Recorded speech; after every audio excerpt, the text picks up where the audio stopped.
The clerk has opened the roll, and you may record your presence. Please rise and give your attention to our guest chaplain, Pastor Doug Hinkle, Garden City, Kansas, followed by the Pledge of Allegiance led by Representative Riley. Let us pray. Heavenly Father, thank you for bringing us together here this morning. Remind each representative that they have come together here in this chamber to serve the people of Kansas who elected them. I pray for your peace in this chamber and in this building. Keep us from quarrels and angry disputes, injuring otherwise friendly relations. Remind us that death words destroy, hurt, create humiliating feelings. Life words bring increased strength of character. They center on the truth. Therefore, they set the other person free. Cause us to ask ourselves, are our words accurate or exaggerated, necessary or needless, wholesome or vile? Cause us, as your word admonishes us to do, to speak the truth in love. Heavenly Father, you care about the debate that will occur on the floor of this chamber today and in the days ahead. I pray that you would cause a bond of common purpose, the welfare of the citizens of Kansas, to unite this body, and that your peace, which is far beyond our understanding, would be over the Kansas House today and in the days ahead. I pray for Speaker Hawkins, Speaker Pro Tem Carpenter, Majority Leader Croft, and Minority Leader Woodard. Give them your wisdom, your insight and direction as they lead this chamber. In Jesus' mighty name, amen. Pledge allegiance to the flag of the United States of America, and to the republic for which it stands, one nation under God, indivisible, with liberty and justice.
Has every member had the opportunity to record their presence?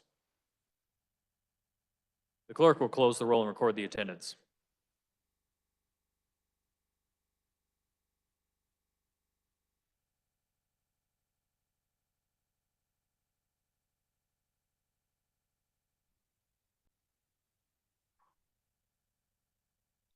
Introduction of bills and concurrent resolutions. The clerk will read. House Bill 2406 by Committee on Taxation, requested by Representative A. Smith, an act concerning property taxation. Messages from the Senate. The clerk will read. The Senate non-concurs in House amendments to House Sub SB 9, requests a conference, and has appointed Senators Warren, Titus, and Corson as conferees on the part of the Senate. The Senate non-concurs in House amendments to SB 20, requests a conference, and has appointed Senators Dietrich, Vag, and Francisco as conferees on the part of the Senate. The Senate non-concurs in House amendments to SB 21, requests a conference, and has appointed Senators Dietrich, Vag, and Francisco as conferees on the part of the Senate. The Senate non-concurs in House amendments to SB 22, requests a conference, and has appointed Senators Dietrich, Vag, and Francisco as conferees on the part of the Senate. The Senate non-concurs in House amendments in SB 92, requests a conference, and has appointed Senators Vag, Peterson, and Francisco as conferees on the part of the Senate.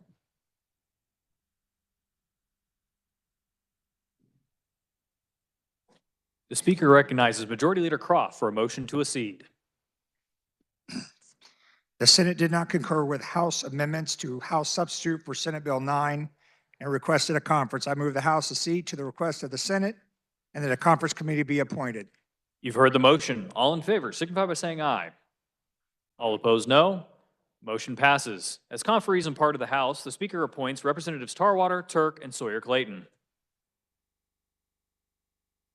The Speaker recognizes Majority Leader Croft. The Senate did not concur with the House amendments to Senate Bill 20 and requested a conference. I move the House accede to the request of the Senate and a conference committee be appointed. You've heard the motion. All in favor signify by saying aye. All opposed, no. The motion passes. As conferees and part of the House, the Speaker appoints Representatives Sutton, Bergkamp, and Neighbor. Proceed. The Senate did not concur with House amendments to Senate Bill 21 and requested a conference. I move the House accede to the request of the Senate and that a conference committee be appointed. You've heard the motion. All in favor signify by saying aye. All opposed, no. The motion passes. As conferees on part of the House, the Speaker appoints Representatives Sutton, Bergkamp, and Neighbor. Proceed. The Senate did not concur with House amendments to Senate Bill 22 and requested a conference. I move the House accede to the request of the Senate and that a conference committee be appointed. You've heard the motion. All in favor signify by saying aye. All opposed, no. The motion passes. As conferees on part of the House, the Speaker appoints Representatives Sutton, Bergkamp, and Neighbor. Proceed. The Senate did not concur with the House amendments to Senate Bill 92 and requested a conference. I move the House accede to the request of the Senate and that a conference committee be appointed. You've heard the motion. All in favor signify by saying aye. All opposed, no. The motion passes. As conferees on part of the House, the Speaker appoints Representatives Delperdang, Wilburn, and O'Habasam. Introduction of original motions and House resolutions. The clerk will read. House Resolution Number 6012 by Representatives Schreiber and Barrett, a resolution recognizing the 40th year of operations of the Wolf Creek Nuclear Generating Station in Burlington, Kansas. On H.R. 6012, the Speaker recognizes Representatives Schreiber and Barrett for a motion to adopt the resolution.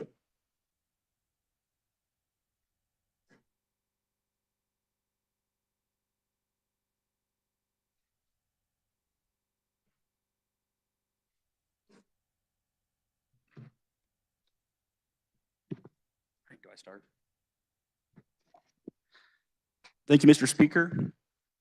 Whereas the United States Nuclear Regulatory Commission approved the Wolf Creek Nuclear Generating Station, known as Wolf Creek, licensed to operate at its Burlington, Kansas location on March 11th, 1985. Whereas Wolf Creek began commercial operations on September 3rd, 1985, after reaching critically on May 22nd, 1985, following more than a decade of construction. Whereas Wolf Creek is Kansas' only operational nuclear power plant and has generated more than 345 million megawatt hours of power from July 1st, 1985 through December 31st, 2024. And whereas Wolf Creek is 96% owned by Evergy and 6% owned by the Kansas Electric Power Cooperatives, and it generates 20.7% of Kansas's electricity and 36% of its emission-free electricity. And whereas more than 800,000 Kansas homes benefit from Wolf Creek's energy output, and 89 of the state's 105 counties receive power from Wolf Creek.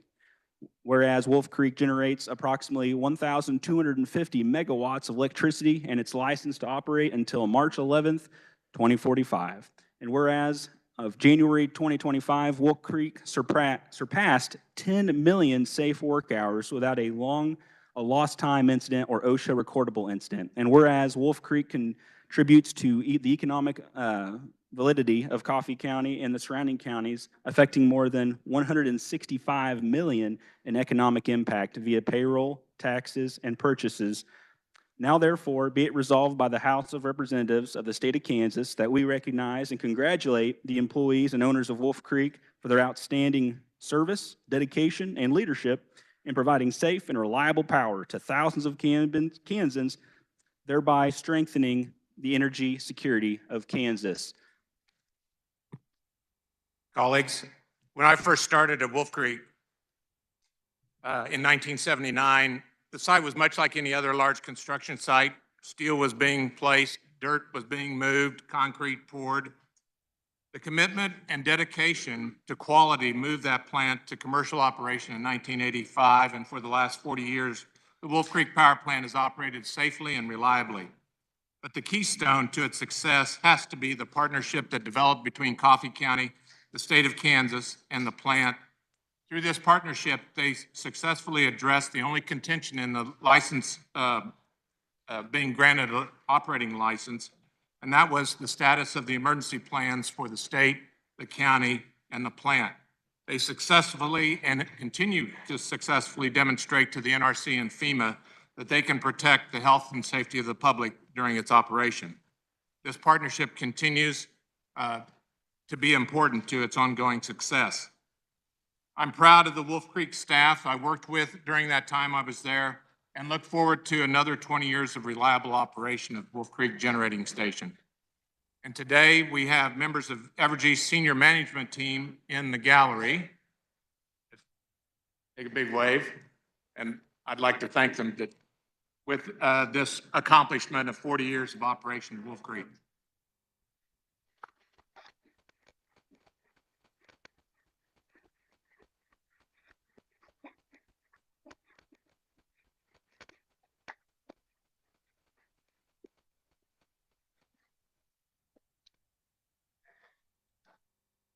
Thank you, Mr. Chair, or Mr. Speaker, and move the resolution.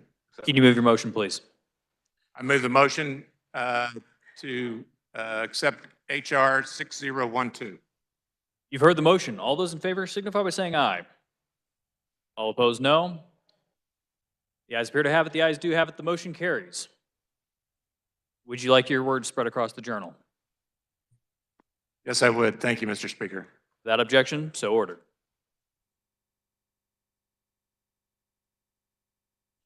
Senate Bill 2 appears on the consent calendar for the second day. Is there objection? Seeing no objection, it'll remain on the consent calendar for the third day. Final action on bills and concurrent resolutions, the clerk will read. HB 2111 by Committee on Water, an act concerning water relating to the Kansas Conservation Reserve Enhancement Program, increasing the acreage cap for CREPs from 40,000 to 60,000 acres, clarifying the county acreage cap for CREPs, and that the last eligible offer for enrollment exceeding applicable acreage caps may be approved, removing the limitation on acres eligible for the CREP enrollment based on expired federal contracts, adding a general ineligibility criterion based on the federal ineligibility, allowing the CREP contracts for dryland farming or limited irrigation for water quantity goals, removing the prohibition on participation in CREP for government-owned water rights, clarifying current CREP criteria related to water right usage, sanctions, and reporting, allowing exceptions to eligibility criteria based on factors such as location in high-priority water conservation areas, high flow capacity wells, circumstances like bankruptcy or probate, and enrollment in other water conservation programs, modifying the reporting requirements to cover the preceding 5 years. This constitutes final action on House Bill 2111. The clerk will open the roll, and you may record your vote. As every member had the opportunity to record their vote, the clerk will close the roll. Does any member desire to explain his or her vote? Does any member desire to change his or her vote? Representative Mosley votes aye.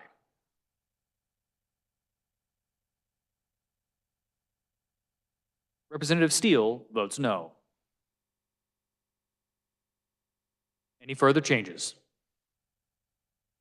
Seeing none, with 115 having voted in favor and 8 against the passage of House Bill 2111, the same having received a constitutional majority, the bill is hereby declared passed. The clerk will record the vote.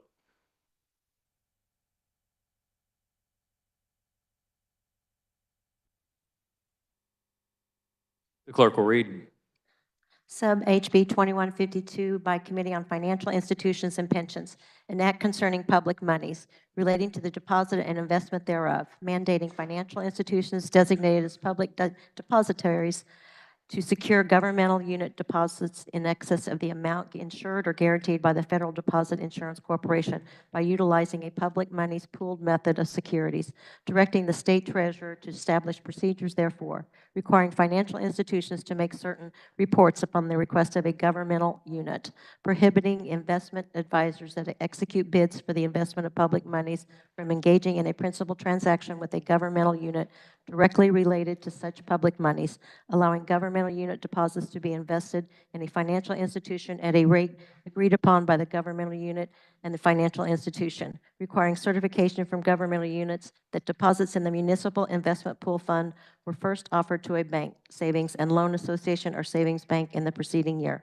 allowing eligible financial institutions to file a complaint and with the state treasurer upon the failure of a governmental unit to comply with certain requirements, establishing the investment rate for the pooled money investment board bank certificate of deposit program. That's quite the title. This constitutes final action on House Bill 2152. The clerk will open the roll and you may record your vote. Has every member had the opportunity to record their vote? The clerk will close the roll. Does any member desire to explain his or her vote? Does any member desire to change his or her vote? Seeing none, with 119 having voted in favor and 4 against the passage of House Bill 2152, the same having received a constitutional majority, the bill is hereby declared passed. The clerk will record the vote.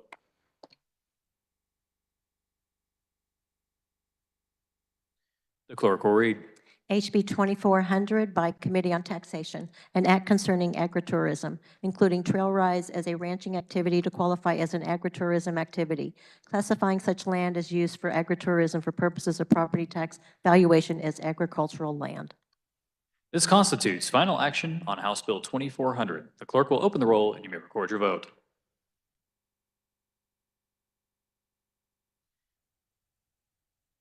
Has every member had the opportunity to record their vote? The clerk will close the roll. Does any member desire to explain his or her vote? For an explanation, the speaker recognizes Representative Oropeza.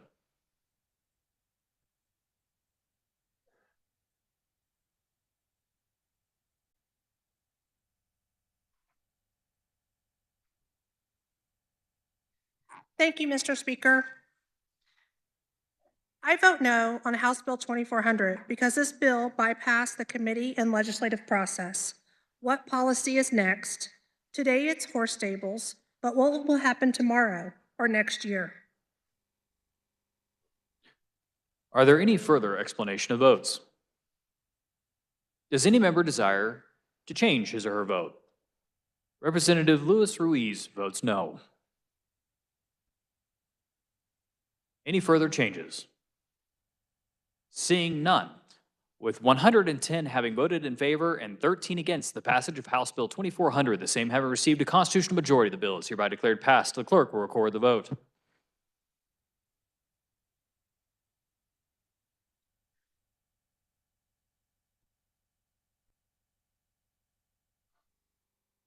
The clerk will read. SB 14 by Committee on Ways and Means, an act concerning the state budget, providing for a continuous budget until amended, lapsed, or eliminated by the legislature in certain specified circumstances, providing temporary reallocations, establishing conditions and limitations therefore. This constitutes final action on Senate Bill 14. The clerk will open the roll and you may record your vote.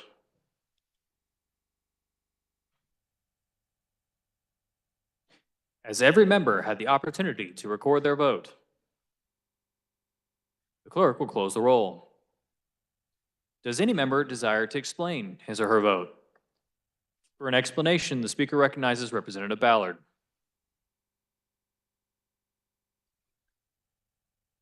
Mr. Speaker, I vote nay on SB 14. The Kansas Constitution requires the governor to present a budget to the legislature annually. The legislature must pass a budget annually. The legislature has always accomplished this, including this year, with a new legislative budget process, compressed time schedule, and shortened calendar session. This Senate legislation is unnecessary, given that we have always passed a budget. SB 14 will do nothing but give legislative leadership an incentive to fail to pass a budget for the state of Kansas. We cannot support this legislation and vote no. Representative Stodgdale, Amix, Ballard, Hoy, O'Hobson, Mosley, Schlingensieben, Haskins, Meyer, Featherstone, Poskin, Weigel, Ruiz, Sawyer, Carlin, Sawyer-Clayton, Melton, Alcala, Carr, Brownlee-Page, McDonald, Weichel, Neighbor, Osmond, Shu, Carmichael, and there's one other I just couldn't read, sorry. Are there any further explanation of votes? Does any member desire to change his or her vote? Representative Roser votes aye. Any further changes? Seeing none. With 82 having voted in favor and 41 against the passage of Senate Bill 14, the same having received a constitutional majority, the bill is hereby declared passed. The clerk will record the vote.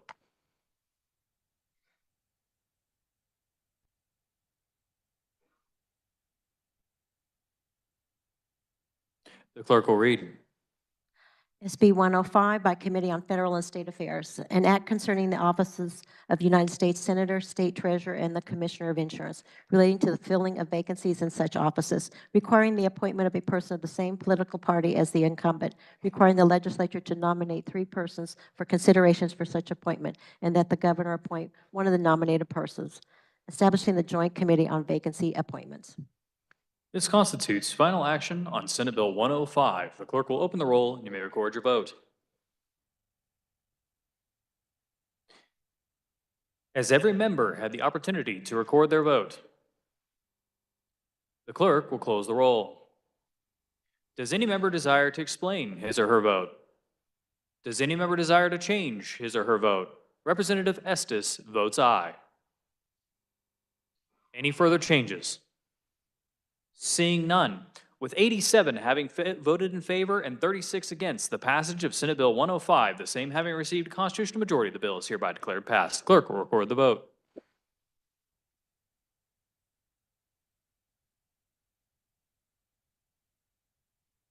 The Speaker recognizes Majority Leader Croft for a motion to resolve into the Committee of the Whole. Mr. Speaker, I move the House resolve itself into the Committee of the Whole for the purpose of considering those items under the heading of General Orders. You've all heard the motion. All those in favor signify by saying aye. All opposed, no. The ayes appear to have it. The ayes do have it, and the motion carries. The Speaker appoints Representative Hoffman to chair the Committee of the Whole.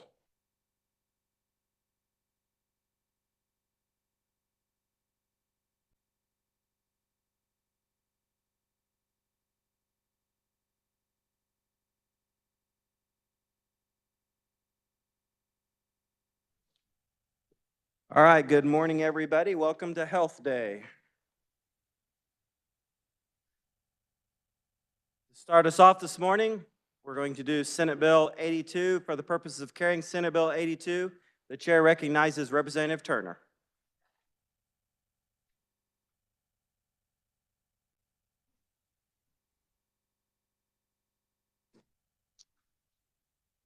Okay. Thank you, Mr. Chair. There were committee amendments. I move adoption of the committee report. You've heard the motion. All those in favor say aye. Opposed, no. Motion passes. Committee report is adopted. You may continue. Thank you. Members, this may look familiar. SB 82 may look familiar. This is a mirror bill to 2294 that I carried and we passed here on February 20th by a vote of 122 to nothing. This Senate Bill 82 passed the Senate 40 to nothing. This bill, again, just to revisit, is to clarify legislative intent for KDAD's licensing of skilled nursing care beds in rural emergency hospitals. Just some background is in 2020, the federal government allowed for rural emergency hospitals, and this was a lifeline for rural hospitals that were struggling, and so they could change to this new reimbursement model. Kansas was one of the first states to change statute and allow for these hospitals, these rural emergency hospitals. We have 3 of them, one in Ark City, one in La Crosse, and one in Mound Ridge. The model for rural emergency hospitals allows them to keep their emergency rooms and also decide what other services they might serve their community with. One option is to provide skilled nursing beds, which are basically transitional short-term 2 to 3 week stays as patients transition from hospital stays to home. So this change from being a critical care hospital to a rural emergency hospital changed oversight from KDHE to KDADS. KDADS interpreted the statutes to say that these facilities that transition should be treated as a brand new care facility, which would cause very extensive and expensive restructuring for these hospitals, which was cost prohibitive, and it prevented these hospitals that changed to the new model from providing these services. So this bill clarifies that the legislative intent is for those facilities that have already been providing these services, they should be given a waiver so that they can continue to do so and offer these beds when they switch to being a rural emergency hospital. And with that, I will stand for questions. Does anyone wish to speak on the bill? The chair recognizes Representative Susan Reese.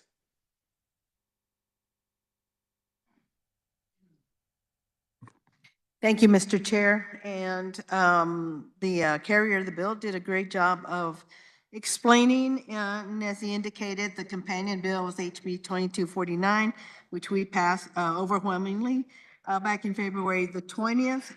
And this is a good bill, so I urge your yes vote. Thank you, Mr. Chair. Does anyone else wish to speak on the bill? Seeing none, Representative Turner, you may close.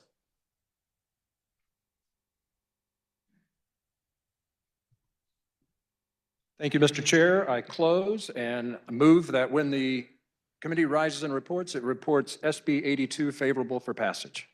You've heard the motion by Representative Turner to report Senate Bill 82 favorable. All those in favor say aye. Opposed, no.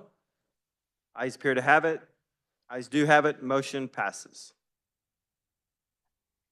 Next order of business is Senate Bill 88.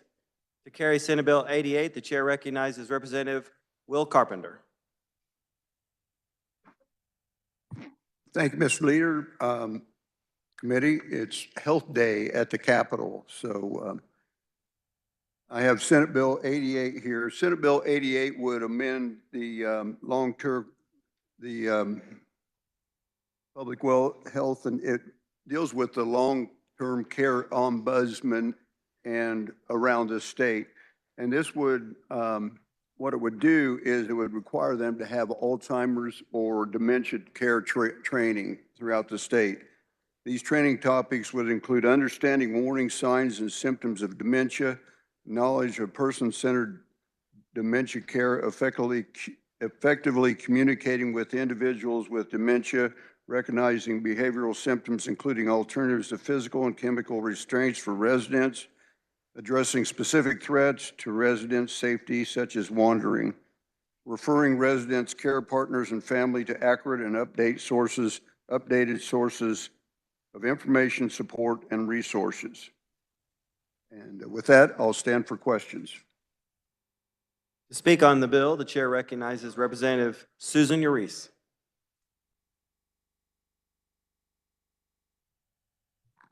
Thank you, Mr. Chair. The carrier of the bill, the chair of our committee for Health and Human Services, did a great job of explaining. This is a very good bill. This is important that our long-term care ombudsmen have the knowledge that they need for dementia care because they are going to be advocating with the patients or the residents of the nursing homes and also interacting with their families. So they need to be knowledgeable, not just about dementia or Alzheimer's, but also services, resources that they can tap into. Thank you, Mr. Chair. Is there further discussion? Seeing none, Representative Carpenter, you may close. Thank you, Mr. Leader. I move when the committee rises and reports, it reports Senate Bill 88 favorably for passage. You've heard the motion by Representative Carpenter to report Senate Bill 88 favorable. All those in favor say aye. Opposed, no. Ayes appear to have it. Ayes do have it. Motion passes. Next order of business is Senate Bill 175. To carry Senate Bill 175, Chair recognizes Representative Ellis. There were no amendments. You may continue. I rise before the body to present Senate Bill 175. Senate Bill 175 would amend the Athletic Trainers Licensure Act to amend the definition of athletic training, provide licensure exemption, make changes to the application for licensure as an athletic trainer, and make technical amendments. This bill would provide an exemption to the Kansas Athletic Trainer Licensure Act for individuals who are accompanying an athletic team or an organization from another state or jurisdiction to provide the services of an athletic trainer in Kansas. This bill would eliminate the requirement that an application for licensure as an athletic trainer be made in writing. This bill would require an application for licensure of an athletic trainer to provide proof of graduation after successful completion of a curriculum requirement of accredited training education program and accredited college or university approval of a state board of healing arts. I stand for questions. To speak on the bill, the chair recognizes Representative Susan Reese. Thank you, Mr. Chair. Thank you to the carrier of the bill. Great job explaining the bill. I just wanted to add just a little bit to it, that this really does reflect the athletic training, education preparation, and modernization of the profession of athletic training, which would allow athletes, trainers to practice to the full extent of their education and increase employment opportunities. And we really like the increase of the employment opportunities for athletic trainers here in Kansas. It's a good bill. I urge your support. Thank you, Mr. Chair. Does anyone else wish to speak on the bill? Seeing none, Representative Ellis, you may close. I move that when the body rises to report, it reports Senate Bill 175 favorably for passage. You've heard the motion by Representative Ellis to report Senate Bill 175 favorable. All those in favor say aye. Opposed, no. Ayes appear to have it. Ayes do have it. Motion passes. Next order of business is Senate Bill 193. To carry Senate Bill 193, Chair recognizes Representative Ellis. There were amendments. I move the adoption of the committee report. Are you sure there were amendments? Yes. Okay. You've heard the motion. All those in favor say aye. All those opposed, same sign, or no, say no. Motion is adopted. You may continue. House Bill number 193, substitute Senate Bill 193. This bill relates to emergency opioid reversal agent antagonist. Common name is Narcan, given to those who have overdosed on opioids.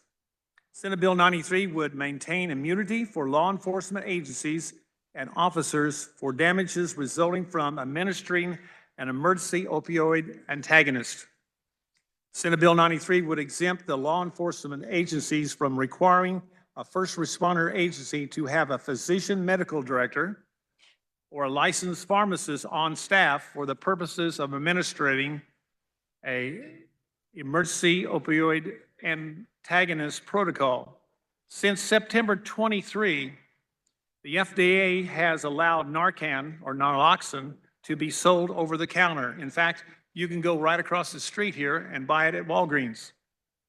At this time, the law enforcement agency sees no reason or pharmacist or medical director to be on staff. Law enforcement agencies of not having that extra expense of using a medical director or pharmacist could save money. You may continue. They could save money. Can you believe that? be able to procure and readily use emergency opioid antagonist. The Senate passed it 40-0. No, yes. I stand for questions. Does anyone wish to speak on the bill? Chair recognizes Representative Proctor.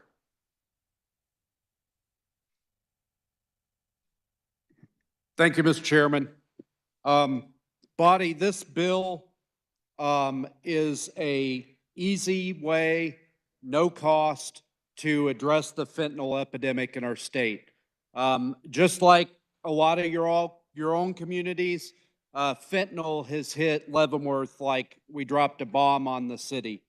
In 2023, we had over 40 calls to the police for fentanyl, and almost a dozen of those resulted in fatalities.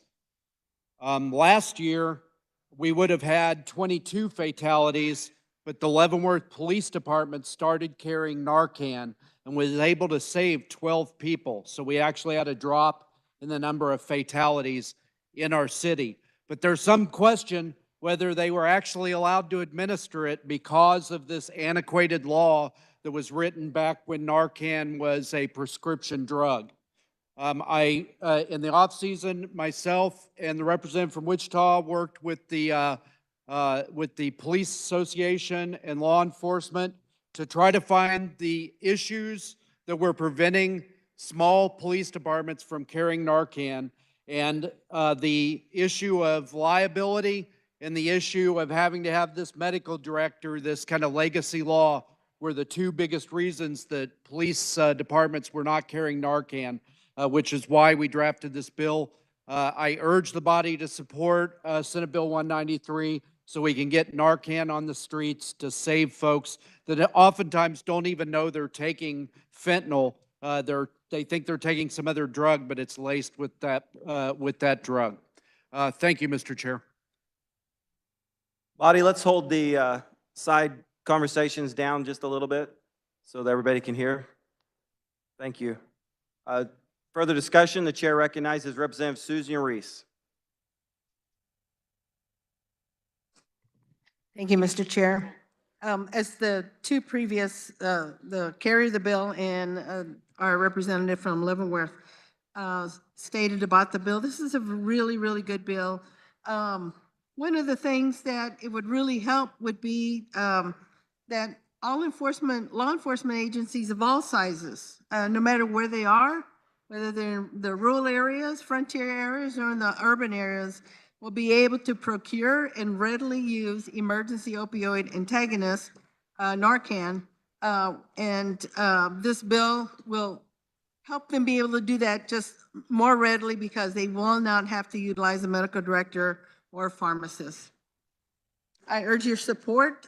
Thank you, Mr. Chair. Does anyone else wish to speak on the bill? Seeing none, Representative Ellis, you may close. Mr. Leader, I move when the body rises to report, they report substitute Senate Bill 193 favorably for passage as amended. You've heard the motion by Representative Ellis to report Senate Bill 193 favorable. All those in favor say aye. Opposed, no. Ayes appear to have it. Ayes do have it. Motion passes. Next order of business is House Bill 2217. To carry House Bill 2217, Chair recognizes Representative Turner.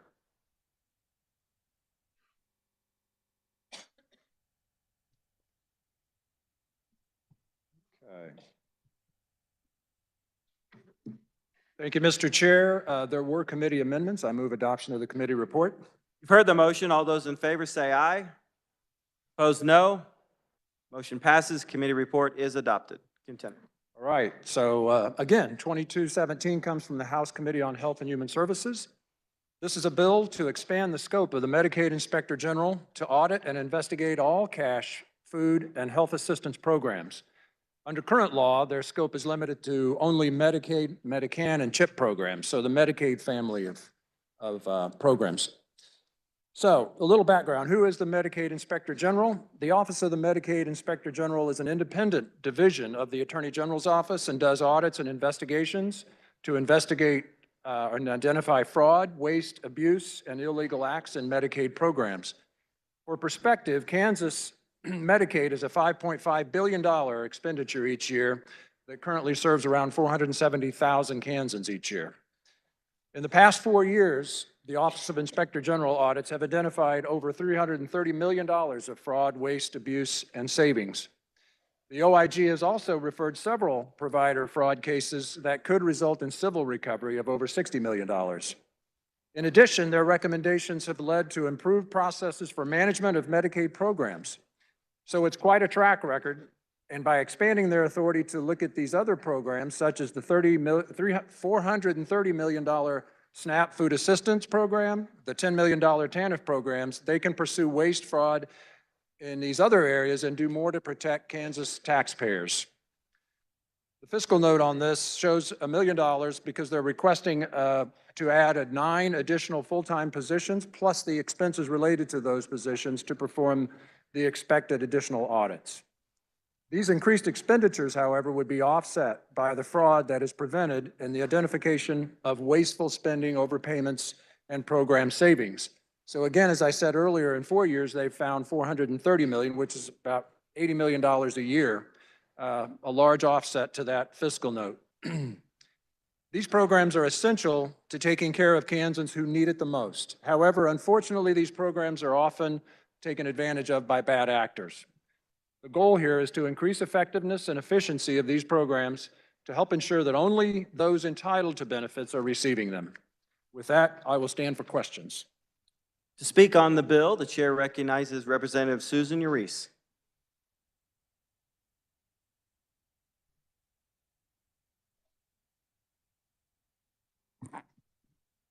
Thank you to the carrier of the bill for the explanation of HB 2217. As the carrier explained, HB 2217 would expand the authority of the Kansas Medicaid Inspector General to look for fraud among other public safety net programs like food assistance, which is SNAP programs, and cash assistance, which is the TANF programs. So the state already has to follow investigations already. It is part of what they have to do. And so creating a separate investigative process like HB 2217 is unlikely to be able to replace current processes already performed by the Department for Children and Families. This bill spends hard-earned taxpayer dollars on duplicative efforts. This is wasteful spending. And this office is not independent if it is under the Attorney General. It's impossible. It would not be independent. It would have the influence of the Attorney General.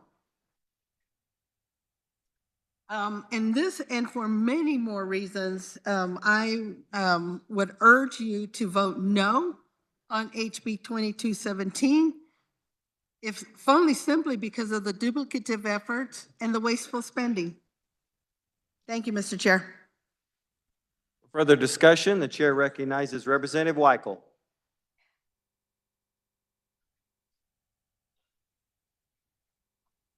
Thank you, Mr. Chair. Will the carrier of the bill please stand for a question?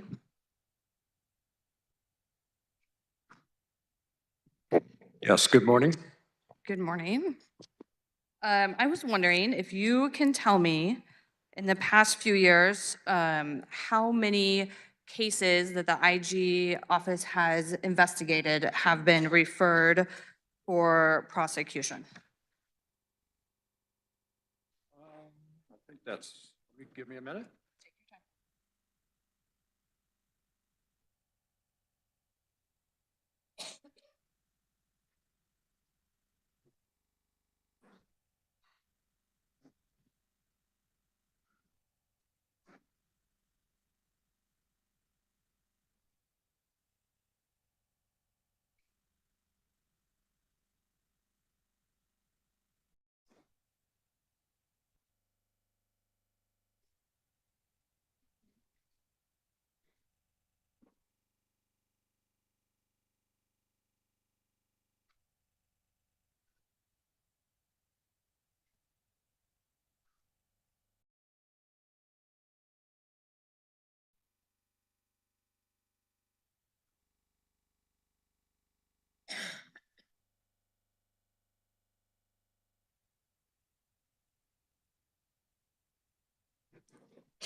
I apologize, I have to go look that up, but yeah.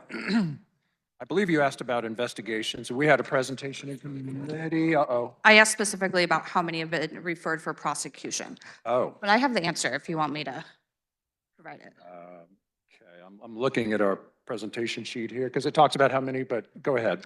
So it's my understanding that since 2022, there's been a total of 7 cases referred for prosecution. That's out of about 450,000 to 500,000 people who are on Medicaid. So I think it's just important to know what numbers we're talking about and the scale of how little we're talking about when we are trying to spend millions of dollars to increase the power of the IG to, quote, investigate fraud and abuse. So a few other points I'd like to make. I went back after this committee hearing and I read through the reports that the Inspector General publishes every year on their waste, fraud, and abuse efforts. And it was clear to me that the overwhelming amount of, let's say, errors, let's call it waste, I am specifically not calling it fraud because it is not intentional. These are primarily agency errors that are deeming people eligible longer than they should be or they shouldn't be. There's a really, really simple solution to that. One, we could rather spend our money ensuring that state agencies have the staffing they need to make these determinations as accurately as possible. And the other issue, there was a number given of over $300 million in wasteful spending. And I just think it's really important to understand where some of that context comes from. Most of that is payments, monthly payments made to managed care organizations when somebody is not accessing services or should not still be enrolled, but for some reason, not the person's fault, but some reason by the MCO or the agency they're still enrolled. That's when we're paying those monthly rates. We shouldn't be. That is not fraud on an individual's part by any means. And then also in the testimony given in committee, I thought this was really interesting. There was a letter provided that the USDA sent to the state of Kansas about a year ago. And the proponent of this bill used this letter to make the point that we need to be doing more to crack down on fraud. And quite frankly, that's not what the letter says.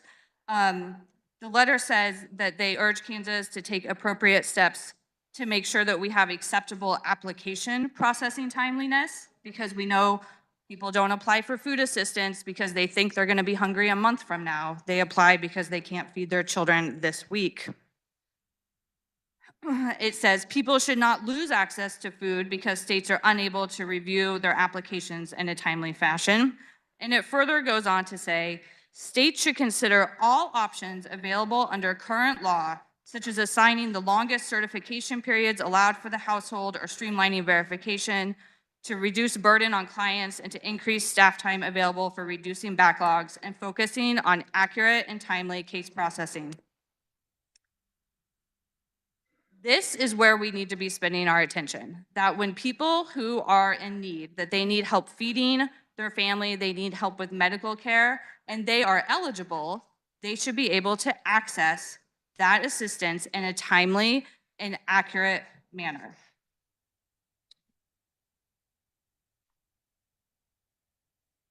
And then lastly, I would like to say we had a little bit of discussion in committee about kind of the intent of these new 9 FTE that are being asked for. When we know that the overwhelming majority of funds that are perhaps misspent or fraud is perpetrated by providers and companies. So there's been a huge issue with SNAP with skimmers taking people's money off of their EBT cards in machines that they put in dollar stores or gas stations where people are spending their EBT dollars. That's a huge problem. That is not an individual going out to scam the system. These are professional fraudsters who are going out to steal people's benefits. And I end on this note because I asked in committee if that is the type of investigation that will be prioritized with these new FTEs, because that is what is hurting Kansas and that is what is hurting our bottom line. And I sure hope, because I have not a lot of hope that this bill is going to fail, but I sure hope that if the IG is giving these new immense powers, which are broad overreach, that they are focusing them on things that actually will help Kansans at the end of the day. And with that, I urge you to vote no. Further discussion, the chair recognizes Representative McDonald. Thank you, Mr. Chair. Would the carry of the bill stand for a couple questions? Thank you so much. Representative, are you aware of the fact that the federal government already requires this type of oversight within DCF? Well, we talked about that in committee, as you well know, and the federal government does come in with what I referred to as in business, kind of an audit schedule that they follow through certain things. But the Inspector General, as we heard in committee, has followed, and he doesn't perform the same audits, but he's found, or the office has found lots of things that are not in that scope of audit, and they found quite a bit. So I do understand the federal government does it. We're not duplicating what they do. We're actually covering areas that's not in their scope. Are you aware of how many FTEs are already doing this type of work? There are 10 in the current OIG office. One of those is part-time. Okay, thank you so much. Okay, thank you for your attention. I have a couple concerns. Like I said, the federal law requires DCF to maintain fraud and audit groups to investigate fraud within the TANF and SNAP programs. The fraud investigation within DCF constitutes a lot of people. 31 FTEs, as a matter of fact. 31 FTEs within DCF that are not going away, whether or not we pass this bill. The Fraud Investigation Department under DCF includes the Chief Investigator, 2 Deputy Chief Investigators, 14 Special Investigators, 4 Benefit Eligibility Experts, and a Fraud Hotline Receptionist. So just within the Fraud Investigation Department of DCF, required by the federal government, mind you, we have already currently a total of 21 employees within the Fraud Investigation Department. Also, under DCF, within the Audit Department, we have 10 more FTEs currently that will not go away whether or not we pass this legislation. Those include the Director of Audits, 2 audit managers, 7 auditors. So for a grand total of 31 FTEs in DCF, we already have people working on this. They are required by the federal government and they are not going away. I have also noticed a disturbing trend in my time here. The Attorney General's office has time and time again come back for more and more money, more and more FTEs, and the Inspector General's division is underneath the Attorney General. So out of curiosity, we asked Legislative Research, during this session, 2025, when we look at all of the bills and FTEs and new money that the Attorney General's office asked for, what is the total? And I'm going to focus specifically on the FTEs because we throw big numbers around all the time, but I have gathered that everybody in this room cares a lot about FTEs. So to review, we already have 31 FTEs from DCF doing this. They're not going anywhere. In addition to that. Representative, are you going to explain why you're getting into FTEs? Oh, absolutely. It's not really I have an amendment, All right, but I'm not there let's get to the yet. amendment, if you would, please. I'm speaking to the bill, sir. So of the requests that the AG has required, in 2025, if he gets his wishes on all of his bills, it'll be 1 additional FTE. 2026, it'll be 26.5 additional FTEs. And in 2027, the Attorney General will have gotten 47.5 additional FTEs. So with that, I have an amendment.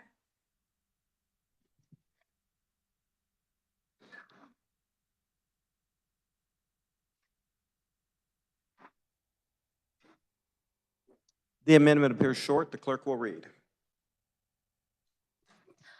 As amended by House Committee on page 5 in line 3, after the first period of inserting, the Attorney General shall not authorize more than 5 additional full-time employees in fiscal year 2026 in the Office of the Inspector General to perform the expanded duties in subsection B1, and in fiscal year 2026, expenditures for salaries and wages shall not exceed $600,000 for such additional employees. Sorry. Would you like to further explain your amendment? Absolutely. Thank you so much. In my opinion, this is a big power grab by the Attorney General's office and the Inspector General's office to not only gain more FTEs, but also additional abilities to execute warrants, et cetera. So I think I can read the room, and I know this bill might pass anyway, no matter what I say, but I think that this is a goodwill gesture towards reducing the amount of FTEs that are required from this bill. I hear time and time again, and I completely agree, this is a year of austerity. It's really, really important that we cut taxes or cut our budget enough that we can afford some property tax cuts for our constituents. So in an effort of good faith, I have offered this amendment so that we can lessen the cost of this particular bill, and hopefully that would be some more money that we could allocate towards property tax investment. I'm happy, property tax decreasing, sorry. I'm happy to stand for questions. Does anyone like to speak on the amendment? Chair recognizes Representative Turner.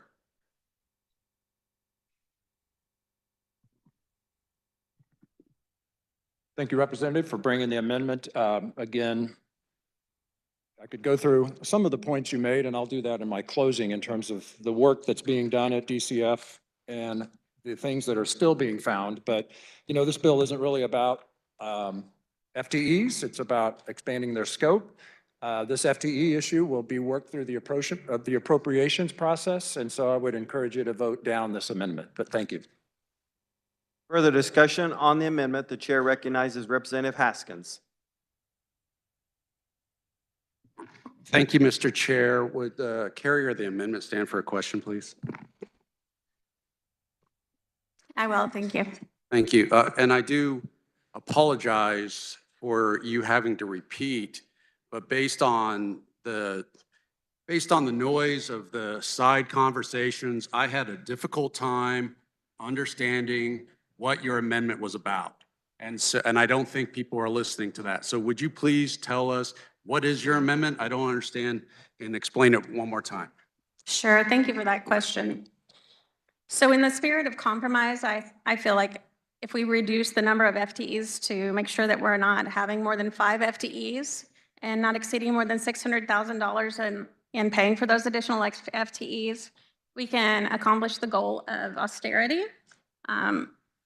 We can compromise, which is not something that happens here a lot, but I think in the spirit of being able to lower property taxes, it would be really good if we could find some middle ground. So my amendment ensures that we will only add 5 FTE to this department and will not exceed $600,000 for those employees. And how many FTEs are they requesting right now? That's a good question for the carrier of the bill. Okay, thank you very much. Colleagues, I would just ask that we give some respect to the amendment and make sure that we're fully informed before we vote. I think this amendment is fiscally responsible, and I commend her for bringing it up. Further discussion, the chair recognizes Representative Helgerson.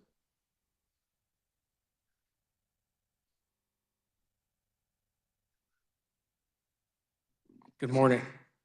Well, this is where the rubber hits the road. I come to you on a regular basis cutting budgets. And believe me, I'm not hesitant to cut the budget of the Democrat on the second floor. I have done that. I have supported it. Now it's your turn. Control the increases among the Attorney General. You know, a wise man from this side of the aisle, I'm looking for him, I don't see him right now, told me that it's easy to become a conservative. It's difficult, much more difficult to become a conservative when it's in your own backyard. Okay, I think we be fiscal conservatives for the second floor and for any other Democrats or Republicans or any other agencies. Let's stick to it. Stick to the promise we talked about that the Speaker led us to earlier in the session, and that was limit the FTEs. I support the amendment and urge you to do the same. Further discussion, the chair recognizes Representative Turner for the second time. Thank you, Mr. Chair. To the prior comments, let's see. I had pointed to the fact that in the time that the Inspector General has worked in the last 4 years, they basically found $80 million a year in fraud, waste, and abuse. So reducing their resources to go after that with that kind of payback, I again would encourage you to vote no on the amendment. Thank you. Further discussion, the chair recognizes Representative Carlin.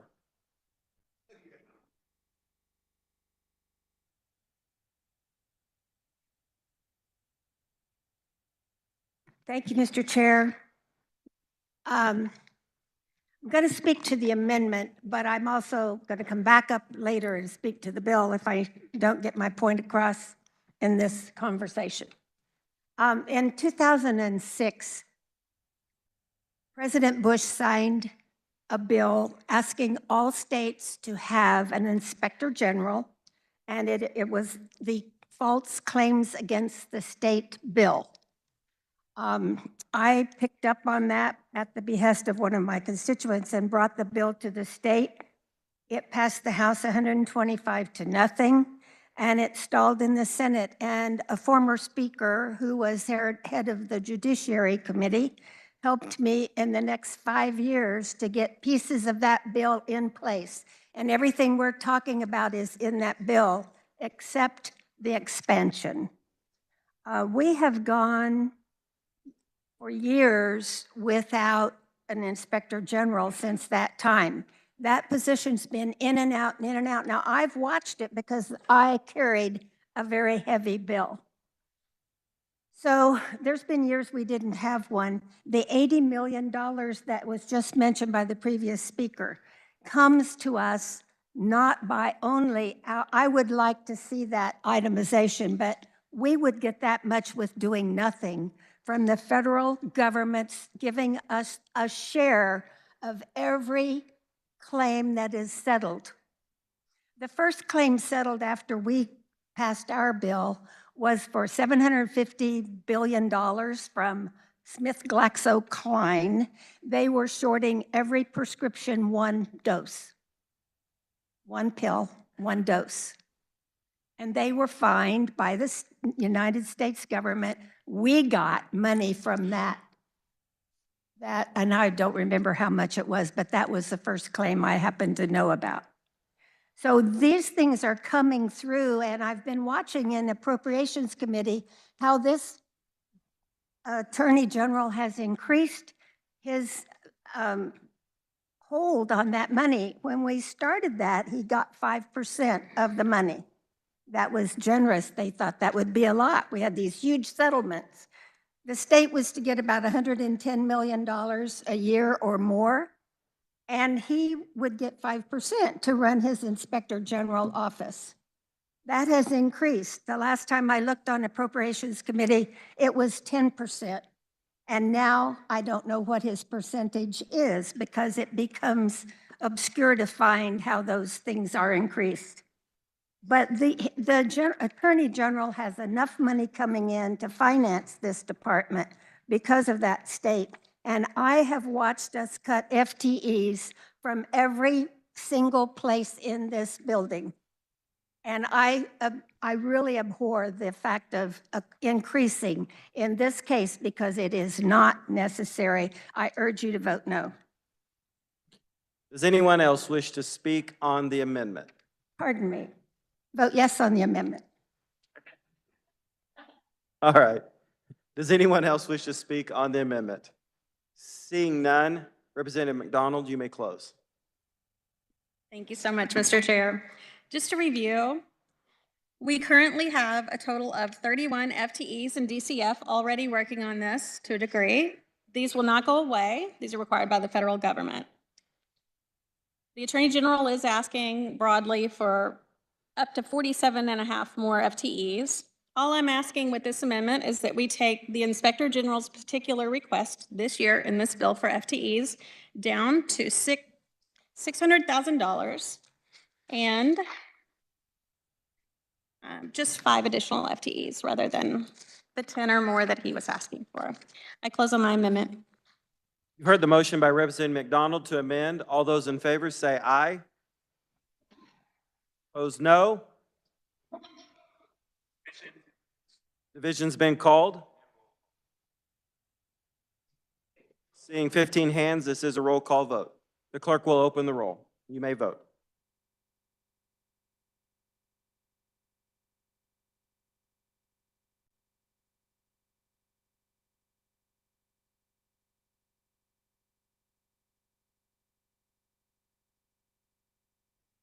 Has everyone had the opportunity to vote? The clerk will close the roll.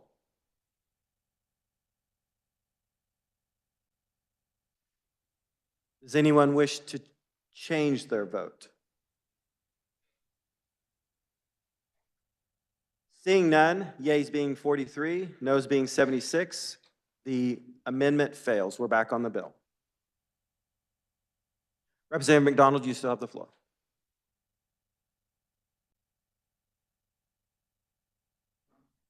Go ahead. Thank you so much. I appreciate your attention and your consideration. I cannot support this bill as written. There are a variety of reasons. I think it's, in this year of austerity, it's a shame that we are devoting this many more FTEs to duplicate work.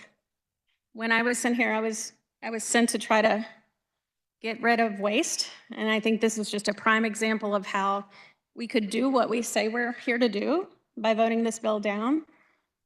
Thank you to those of you that joined in on my amendment. That meant a lot to me as a new legislator who has not had very many successful amendments in this body. Thank you very much. For further discussion, the chair recognizes Representative Oropeza.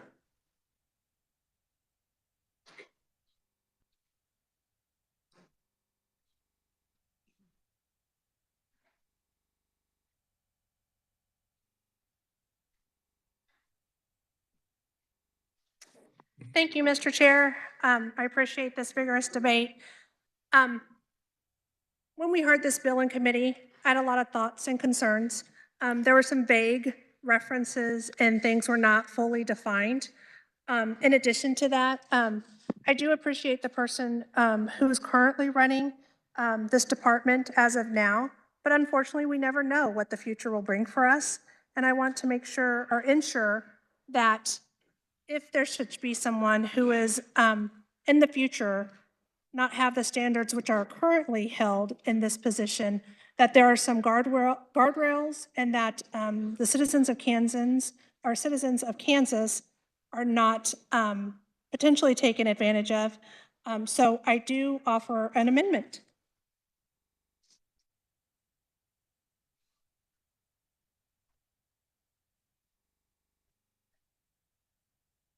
The amendment appears short. The clerk will read.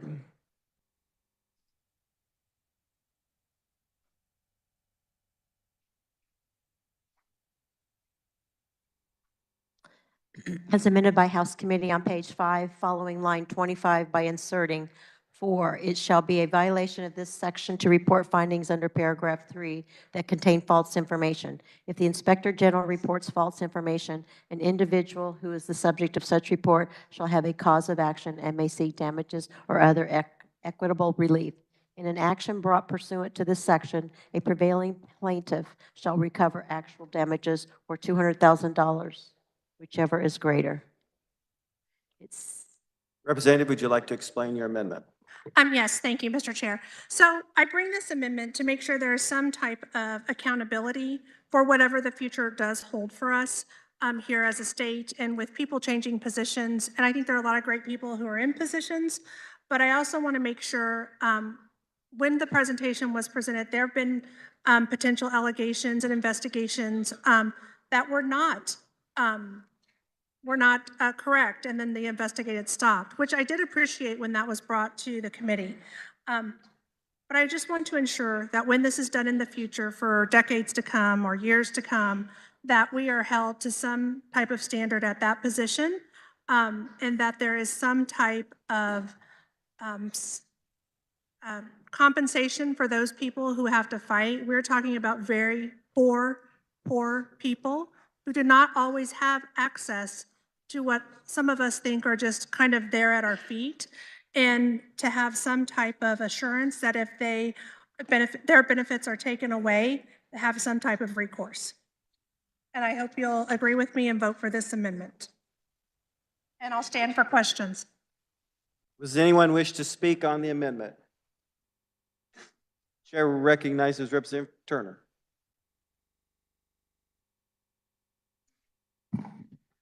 Thank you, Mr. Chair. Again, this was an amendment that the representative brought in committee. We discussed, and you know, the Inspector General doesn't go after people maliciously.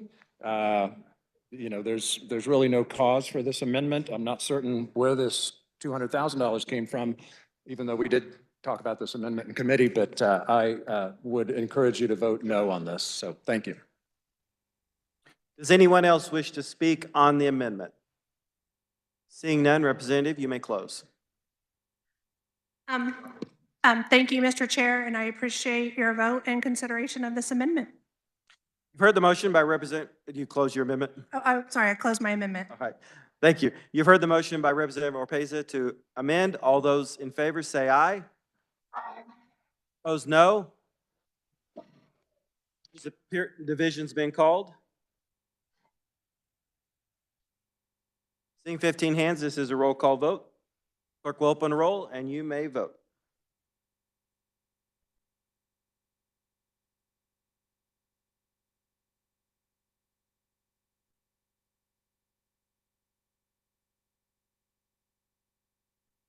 Has everyone had the opportunity to vote?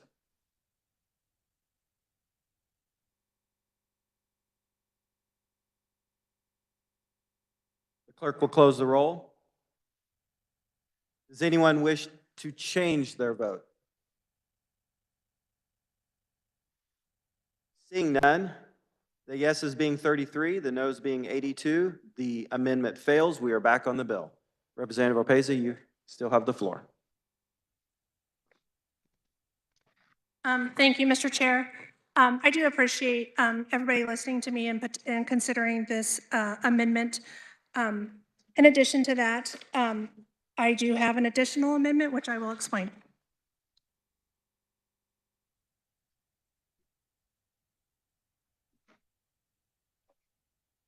Representative, have you turned it in? Yeah. Okay. Yeah. Okay. All right. It appears relatively short. The clerk will read. As amended by House Committee on page 2, following line 26 by inserting 14, other illegal acts, does not include violations of federal immigration law. On page 5, following line 25 by inserting 4, it shall be a violation of this section to investigate or make reports concerning illegal acts not directly related to state cash, food, or health assistance programs. A violation of this section is a Class B non-person misdemeanor, and the offender shall be sentenced to not less than 48 consecutive hours, but not more than 6 months of imprisonment, and by redesignating subsections, paragraphs, subparagraphs, and clauses accordingly. Representative, would you like to explain your amendment? So again, when we heard this bill in committee, I did have concerns about some of the language that was used throughout the bill that was very vague, did not contain any type of definitions, and unfortunately was just really left up to a subjective clarification on the person's part who holds the office. Again, I want to ensure that in the future, decades to come, that we are applying this and using this type of expanded authority in the most appropriate way, and the fact that people are in various stages of their potential citizenship, and that this could not be used in some type of other fashion, and to ensure that we are using this bill and this information for its intents and purposes, which is for fraud and waste, which is the intent of the bill. And that is why I brought this amendment, and I am not showing any type of shade on anybody else that is currently in this position. I'm truly just thinking of the future and the potential of who may potentially hold that office in the future, and ensuring that we have some guardrails available. And I'll stand for questions. To speak on the amendment, the chair recognizes Representative Turner.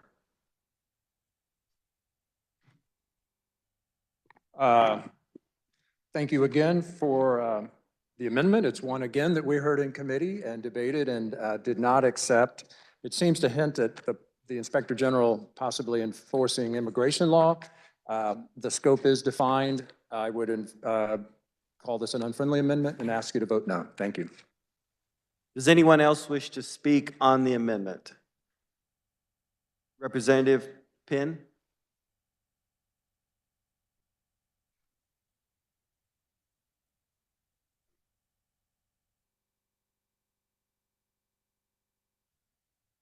Thank you, Mr. Chairman. Would the carrier of the amendment stand for questions, please? Yes. Good morning. How are you doing? Good. The amendment that you're bringing up, I was listening to, as you were saying, would it have any provisions in it that would preclude any operations with the state of Kansas and immigration, naturalization services, ICE, any of that type of thing? And then, I mean, in operations or funding? I would ask you to clarify your question again. I'm not understanding if there's funding in the bill for ICE. With your amendment, would it preclude any operations funding or anything like that with immigration enforcement?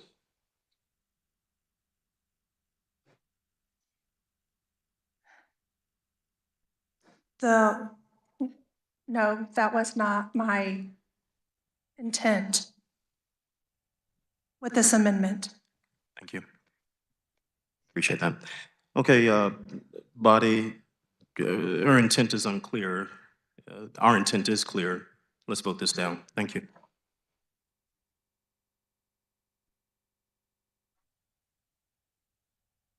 Representative Opeza, you may close. I think I made it very clear what my intent was. And to have my motives impugned and not be gavelled down is ridiculous. We have already had 2 investigations, if I'm All not right, mistaken, Representative, this year. please close. Why am I not given the right to speak and defend myself? You do have the right to speak. Please close. I will close. Thank you for listening to my words. My intentions are to ensure that we are doing the right thing for decades to come. Thank you, and I hope you vote this amendment. You've heard the motion by Representative Opeza to amend. All those in favor say aye. Aye. Those no. Division's been called. The clerk will open the roll. This is I seeing 15 hands. This is a roll call vote.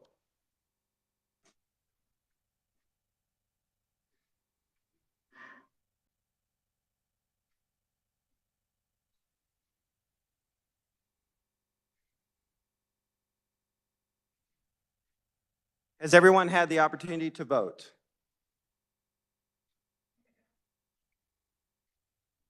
The clerk will close the roll.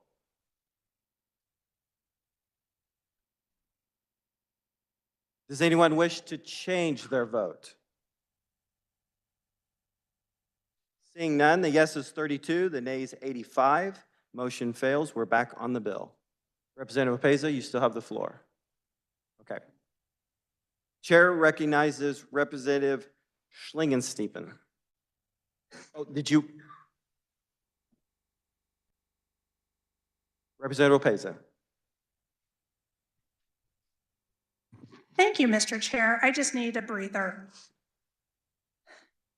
Again, I would like to reiterate, when we expand power, we should definitely make sure there are guardrails. There are potentially people who could be potentially caught up in this that unfortunately may lose benefits, and they're very poor people without a whole lot of resources. So I hope everybody can take some consideration and look at this bill in its entirety and potentially find where that there could be some potential pitfalls in the future. And I hope we vote no as a group. Thank you. Further discussion, the chair recognizes Representative Schlingenstiepen. I think she was wanting me to have to say that twice. Did I say it right? Would the carrier of the bill stand for a question, please?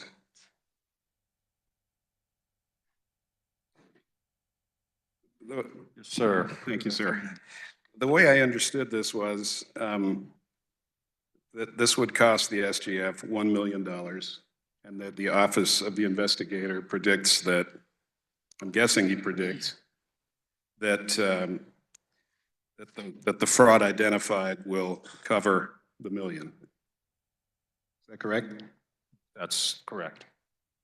And That this, is the fiscal note that you're reading, yes. but my question is, how does the Inspector General know that he's going to discover $1 million worth of fraud? Well, again, I would point to. Since he needs 9 FTEs to figure that out. No, I think we can look backwards and see that in the past 4 years, they've discovered 330 million in their current scope, right? And I think it also came out in testimony that they've already, and maybe it's in the fiscal note, that they've already,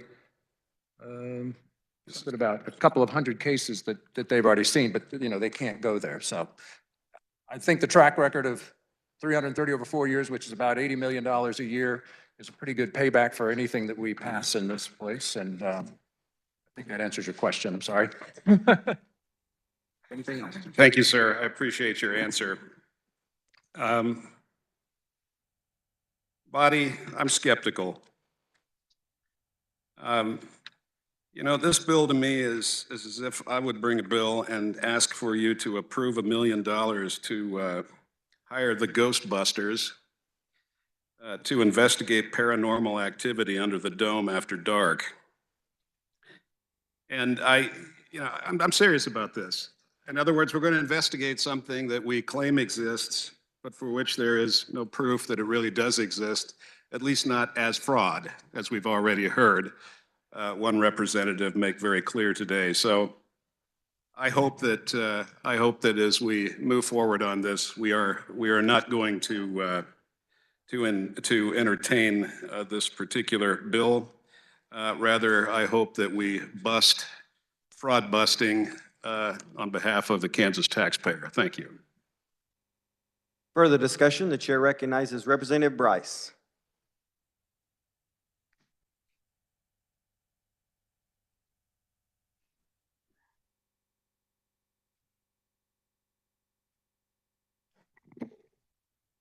Thank you, Mr. Chair.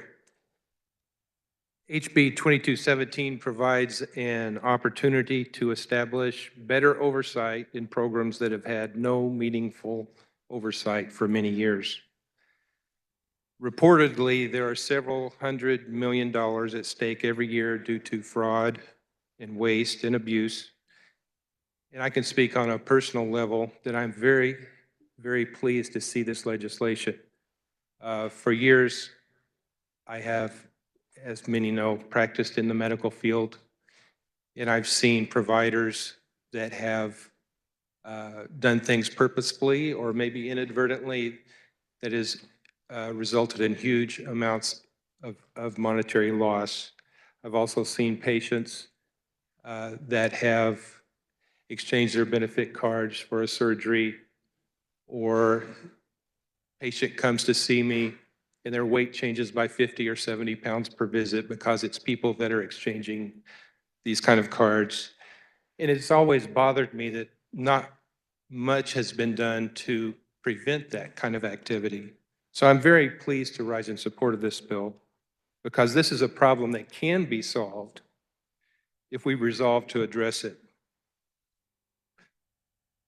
Because not only are we responsible to be good stewards with taxpayer money, the money can also be used for things that are much more beneficial for our constituents, such as propping up rural hospitals, making them more financially stable, giving much needed property tax relief.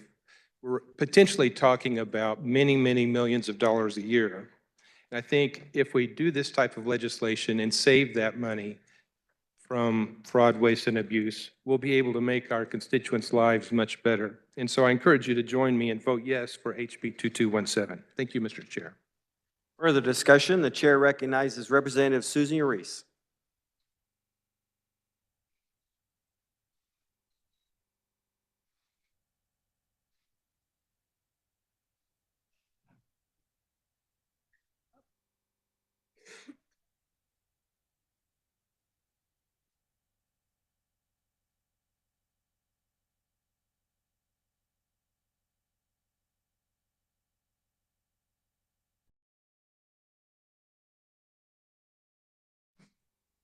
Thank you, Mr. Chair. I have an amendment.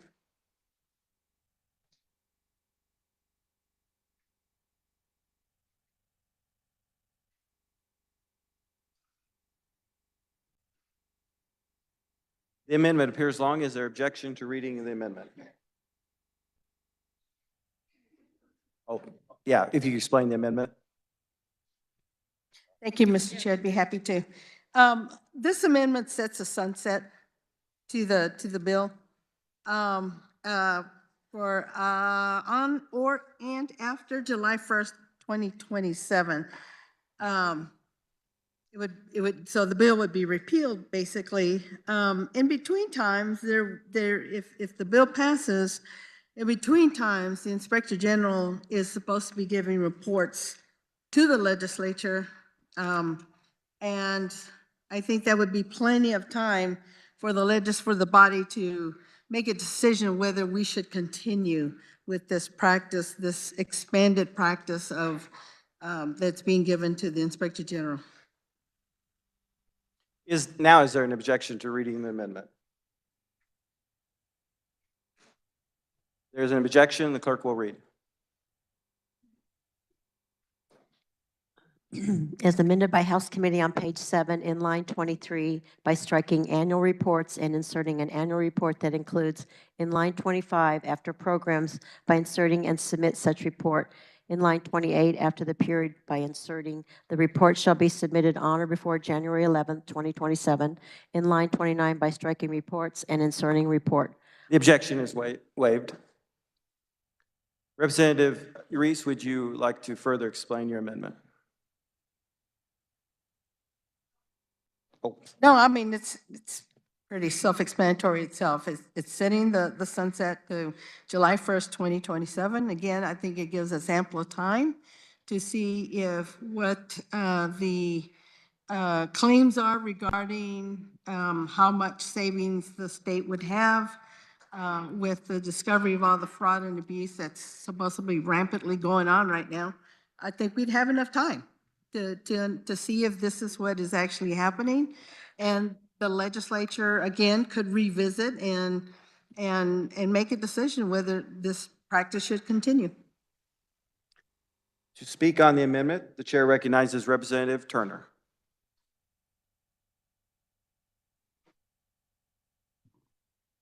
I thank the representative for the amendment. You know,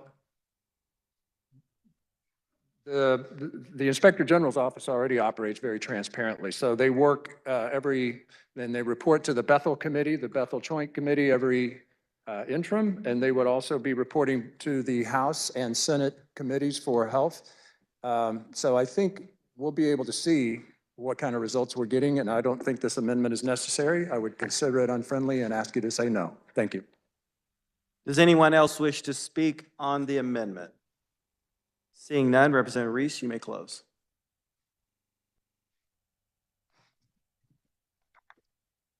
The carrier of the bill is correct about some of the reports that the Inspector General is doing now.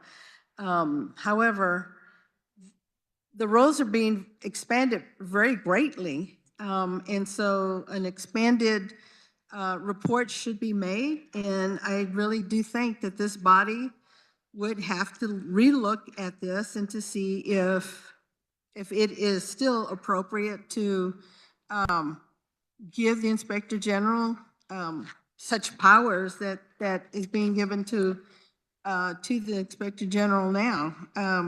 It's a big expansion to what the Inspector General is doing now. And, you know, we need a better detailed report so that we can decide whether we want to continue. Thank you, Mr. Chair. Would you like to close? Not really, but I'll close. Okay. You heard the motion by Representative Reese to amend. All those in favor say aye. Those no. Those appear to have it. Those do have it. Motion fails. We're back on the bill. Representative Reese, are you? Okay. Chair recognizes Representative McDonald.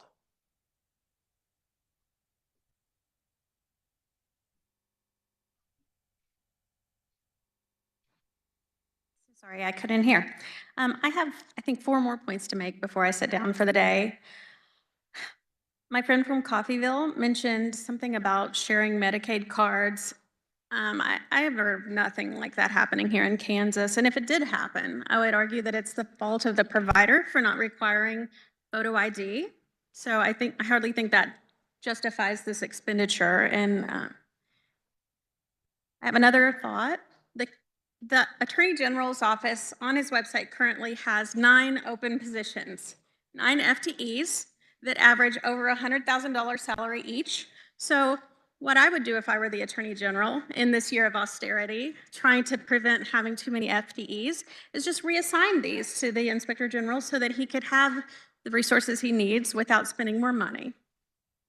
We currently have ways of finding fraud through whistleblower protections that we've already passed. And lastly, just because the Inspector General might find evidence of money that was misspent or unauthorized does not mean that we will get those dollars back. My friend from Johnson County who's carrying the bill alluded to the fact that this is maybe going to pay for itself, and I don't think that's a guarantee. This is unnecessary, this is wasteful, this is duplicative, and I would urge you to vote no on this bill. Thank you. For further discussion, the chair recognizes Representative Carmichael. Thank you, Mr. Chair. I rise in opposition to HB 2217. I've sat and listened to the debate with some degree of patience, and it occurs to me that what this bill is really about is expanding the power of our Attorney General.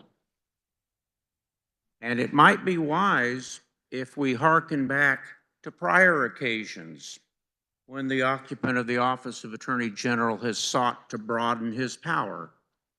You remember when he asked for the power to prosecute election crimes and searched high and low and found virtually nothing after wasting the public money in those attempted prosecutions?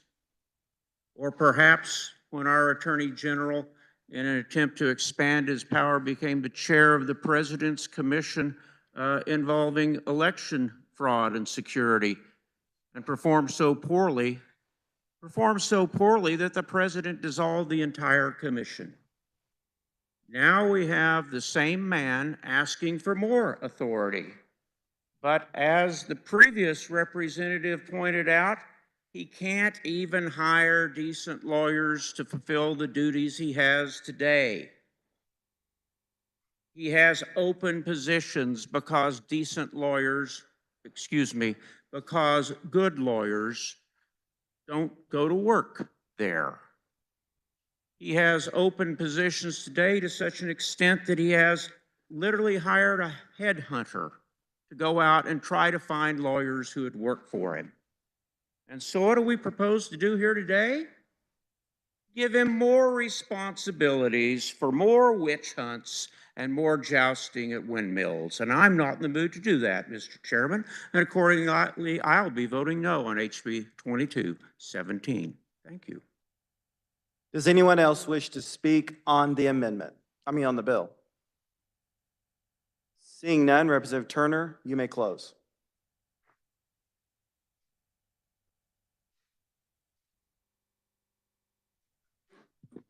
Thank you, Mr. Chair. There were a lot of things said. The last one was about the relationship with the Attorney General's office. True, this is an independent operation in the Attorney General's office. The Attorney General doesn't guide their work, doesn't have any view of what they are doing, doesn't give them direction, but they do, in fact, operate in that group. So they are very independent. This Office of the Inspector General is considered a healthcare, I'm going to get the language wrong, healthcare investigator. So they're allowed to look at records that are protected by HIPAA. The Attorney General does not have that protection. So, they can't share what they're doing because of a violation of HIPAA. So I would point to the independence, and I understand, the dissatisfaction with the AG's office, but this is really a separate group that operates very independent of the AG. Also, there was talk about wasteful spending. I think I addressed that in my earlier comments. This They're not duplicating effort of these other groups, but, despite the work of these other groups, they have found things, and it was in one of their presentations to committee, where payments were continuing to be made from KDHE to the MCOs for people that were deceased. They found $1,313,000 in payments were made to 25 beneficiaries whose dates of death preceded the payments. And another example, it would be people that had moved out of state. Beneficiaries were identified that moved out of Kansas, but their coverage wasn't discontinued, resulting in an estimated $1,370,000 in payments to MCOs. So, these offices do what they do, but despite that, there's been significant additional findings, and I think that that would be the case with this expansion. There was also, talk about there's only been 7 cases of fraud found. Well, how many are acceptable? How much fraud do we want to accept? Is 8 cases okay? 9?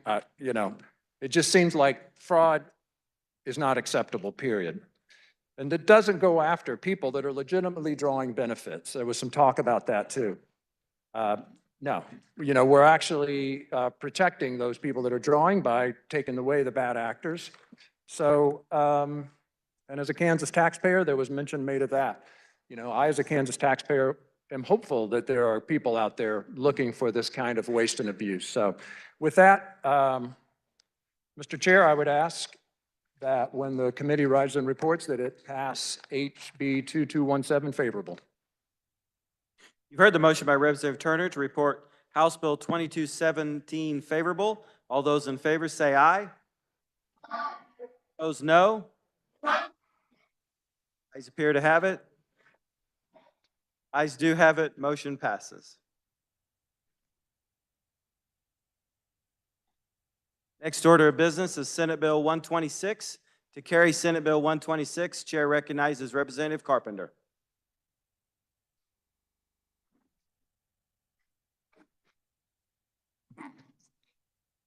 Thank you, Mr. Leader. House substitute for Senate Bill. Representative, I think there were some amendments. I'm not aware of that. I would move the committee report. You've heard the motion. All those in favor say aye. Opposed, no. Committee report is adopted. You may continue. Sorry about that, Bonnie. What I will tell you, committee, is that all these bills are Medicaid amendable. So with that, I have an amendment.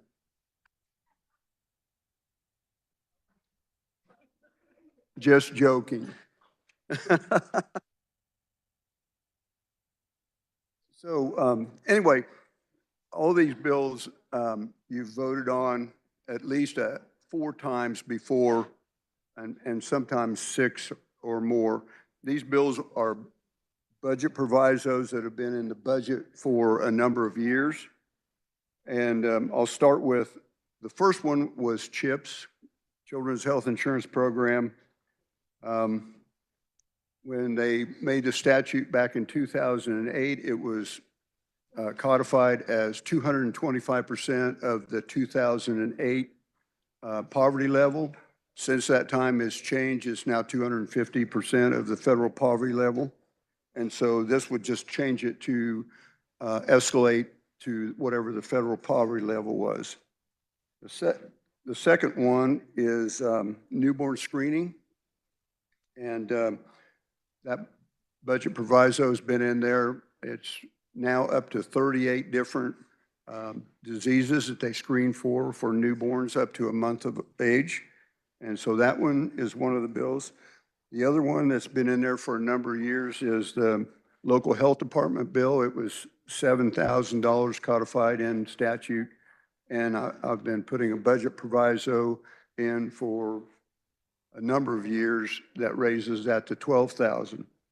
And then the final one is the Healthcare Access Improvement Program for our hospitals.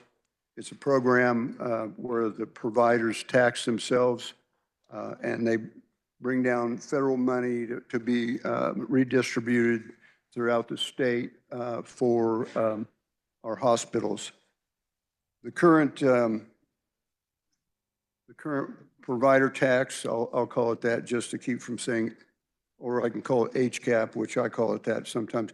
The current provider tax is 3% of the inpatient and outpatient from the hospitals. And in 2023, that brought down, they taxed themselves $177 million, bringing down $340 million in federal funds back to our local hospitals. In 2024, and this tax also depends on FMAP and some other formulas, but they taxed themselves $184 million and they brought down $296 million. In 2025, they taxed themselves $190 million and it brought down $305 million back to go to our local hospitals. This bill changes that, and that was under the old rate, which was 3%. So this bill changes it to 6%, up to 6%. And that was in the budget last year as a budget proviso. And KDHE has already applied for that in November to have CMS's approval for that 6%. If that 6% goes through, it would bring down another $198 million to be redistributed to our hospitals. And then further, we have two other types of hospitals, critical access hospitals and REH hospitals. And if they agree, which I think they have agreed to tax themselves, it would bring home down back to Kansas another $58 million in provider taxes. So I think that about covers it. I could go on for hours up here, as many of you know, but in the interest of time, I'll stand for questions. For discussion on the bill, the chair recognizes Representative Susan Urice.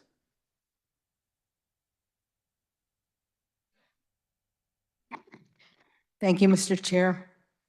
The carrier of the bill, our chair of the committee, did a really good job of explaining the bill. And I just urge everyone to please vote yes on H sub SB 126. This will be one of the most meaningful bills that you would pass, that you would vote yes for this entire session. This is a very important bill, and especially the CHIP bill.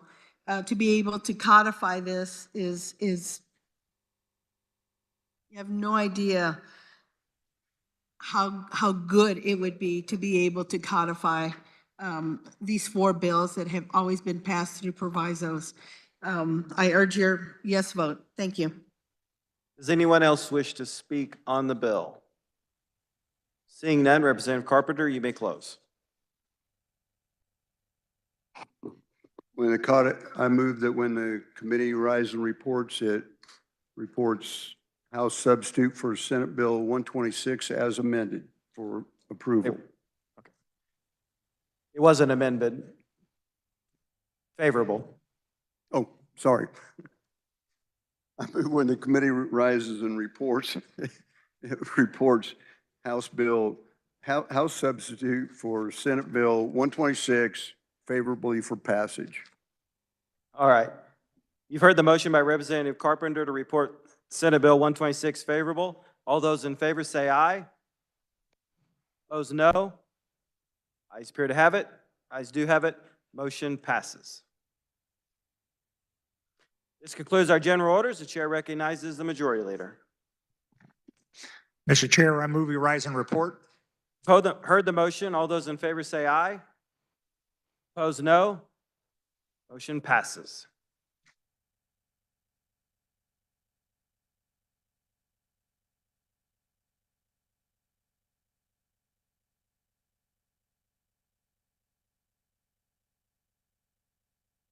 The clerk will read the committee report. Mr. Speaker, your committee of the whole recommends that SB 88 and 175 be passed, SB 88, SB 193, HB 2217 be passed as amended, and House substitute for SB 126 be passed. The Speaker recognizes Representative Hoffman to adopt the committee of the whole report. I move the adoption of the committee of the whole report. You've heard the motion to adopt the committee report. All in favor signify by saying aye. All opposed, no. The ayes have it and the committee report is adopted.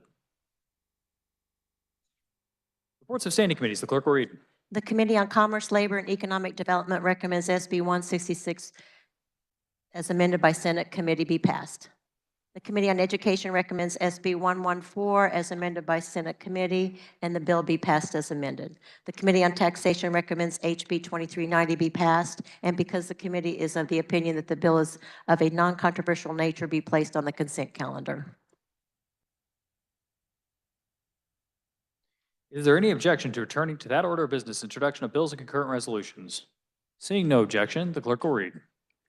HB 2407 by Committee on Federal and State Affairs, requested by Representative Woodard, an act concerning the Kansas Act Against Discrimination. House Bill 2294 is withdrawn from the Committee on Commerce, Labor, and Economic Development and referred to the Committee on Calendar and Printing. Are there announcements? Representative Howerton will replace Representative Getz on the House Committee on Education on Tuesday, March 11th. This appointment will expire at the end of the day on March 11th. Representative Woodard replaces Representative Martinez on the House Committee on Judiciary on Tuesday, March 11th. This appointment will expire at the end of the day on Tuesday. The Speaker recognizes Representative Poskin.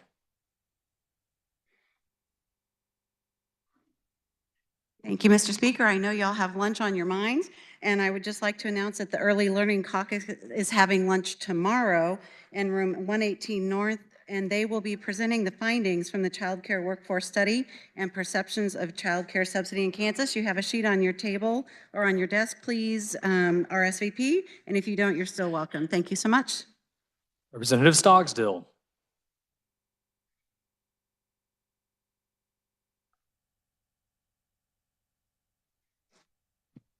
Thank you, Mr. Speaker. Democrats, we will have agenda tomorrow morning, 8:30, 152 South, 8:30. Thank you, Mr. Speaker. Representative Minix.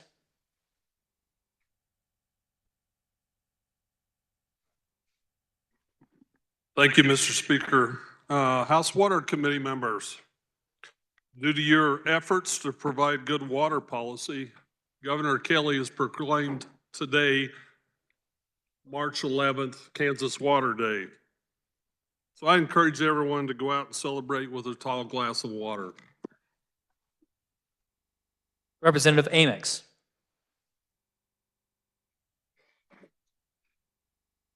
Thank you, Mr. Speaker. We still have time. Anyone would like to sign on as a sponsor recognizing March 13th, 2025 as Mental Health Advocacy Day. I have the sign-up sheet at my desk over here.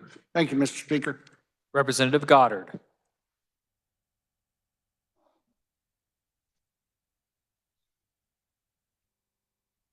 Thank you, Mr. Speaker. The Southeast Kansas Legislative Caucus will meet immediately upon adjournment in room 142 South. Representative Steele.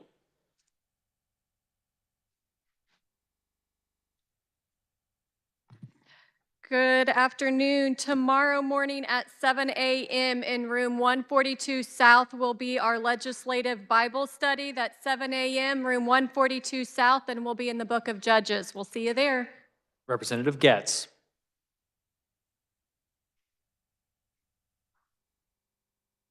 Thank you, Mr. Speaker. Final invite announcement for Dodge City Night. And I was even told if you didn't RSVP, just come on over. We got extra steaks for you. And also just wanted to give a thank you to Leadership Dodge. They come up and help with the setup and help with the execution. And they are young leaders in Dodge City. And they were actually in the balcony earlier. I would have had you stand and clap for them, but there's nobody to clap for. We took a little too long. And so they have headed to lunch. But they would love to meet you tonight at Dodge City Night over at the Beacon. Yes. Representative Berquist.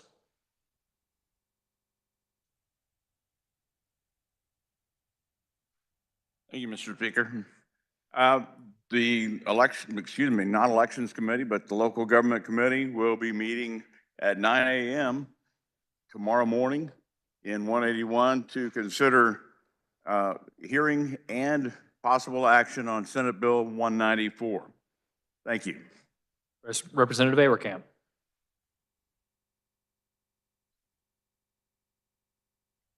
Thank you, Mr. Speaker. Just Welfare Reform Committee, quick reminder, we're going to be at DCF They're at 6th and Kansas at 1:30 today to get kind of a walkthrough of their cross-check processes.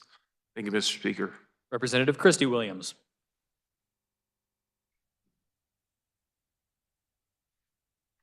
Thank you, Mr. Speaker. If you would like to sign the resolution for Ireland in support of strengthening our economies, I'll leave it on my House desk and I will turn it in tomorrow. Thank you. Representative Roser.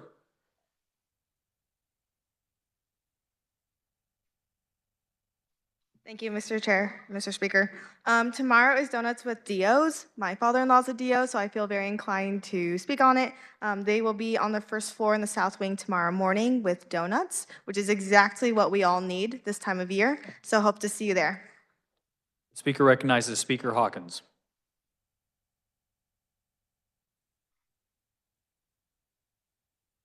Thank you, Mr. Speaker Pro Tem. Body, colleagues, friends. I think it's time we all step back, look at our words, examine our words before we use them, and let's come together and let's not have this constant back and forth between folks here. You know, we had really 2 good years. 23 and 24 were pretty darn good years. 25, it seems like it's been a little bit different. And it doesn't have to be that way. We all know each other. I think we all want to be here and be together and work together to get the job done. But all of a sudden, tensions are high. We've got 3 weeks left to go. And I would love to see those 3 weeks go by fast and we get our work done and we do a good job. But to do that, we have to work together and really be careful what we say so we don't have this tension. You know, I wasn't actually paying attention to the debate. I was reading the bill sitting over here, and I didn't know exactly what went on, and I went back and looked at the tape real quick just to see what happened. And you had one side saying, what was really said was, I don't understand what you're asking for. That's what was really said. The word intent was used. The other side said, you know, your intent's unclear, our intent's clear. Was those the proper words to use? Probably not. Could have used some other words. Could have said just, I don't understand what you're asking.